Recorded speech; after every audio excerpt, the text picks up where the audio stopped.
We're trying to get all the local governments to sign on to tell the federal government and everybody else that we support measures to stop the possibility of nuclear war. We decided to try to accomplish the mission that the visionaries had when Jerry and I arrived in the Northern California boatyard where Golden Rule was just being finished to relaunch into the ocean. And that vision was to sail all of the navigable waters of the United States and bring a message of peace and nuclear disarmament, bring people hope through action. We're going down the entire Mississippi River. That's what you see in yellow on these. And then we'll go around the tip of Florida, up the entire East Coast to Maine, back down to New York, then through the Hudson River and the Erie Canal, around the Great Lakes, and back down the center of the country on a different inland waterway.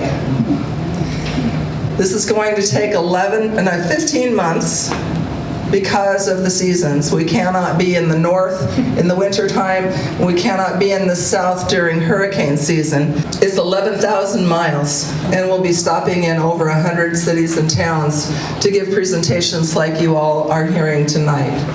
Tell your representatives that you support nuclear disarmament and that you support other actions to stop the possibility of nuclear war, like the ending the $2 trillion program to upgrade every aspect of our nuclear arsenal, to take away the president's sole unchecked authority to launch a nuclear strike, to declare a no first use policy as China has, and to prevent something that's almost happened a few times. It's wise to take the weapons, the nuclear weapon, off of the missile of the ICBMs, the intercontinental ballistic missiles that are just sitting ducks in the Midwest. And the reason we want to do that is because those are first strike weapons. If there was a nuclear war, everyone knows where they are, they would be taken out and are not good for a retaliatory strike. So it's time to get rid of them, or at least remove the warheads from the weapons. I encourage you to talk to your neighbors and your friends and your family about nuclear weapons and what you all could do, get into some good trouble. If we can get rid of so many nuclear weapons, to go from 80,000 that had been in this world down to the 13,500 or so that are in this world today, if we can make that kind of drop in the number of weapons, eventually we can get to zero.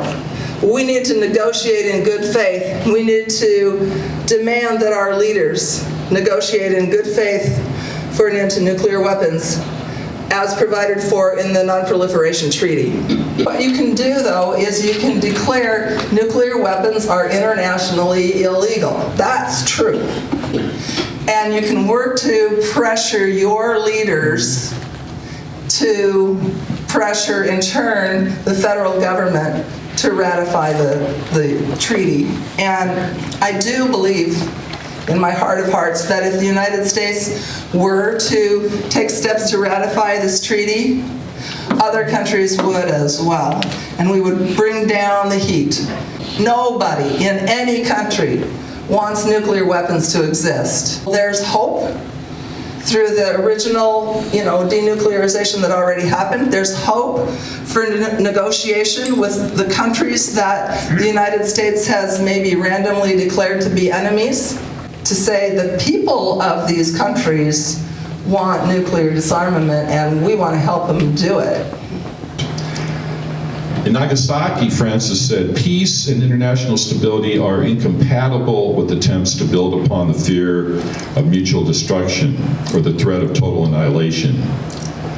He said, in a world where millions of children and families live in inhumane conditions, the money that is squandered and the fortunes made through the manufacture, upgrading, maintenance, and sale of ever more destructive weapons are in front crying out to heaven.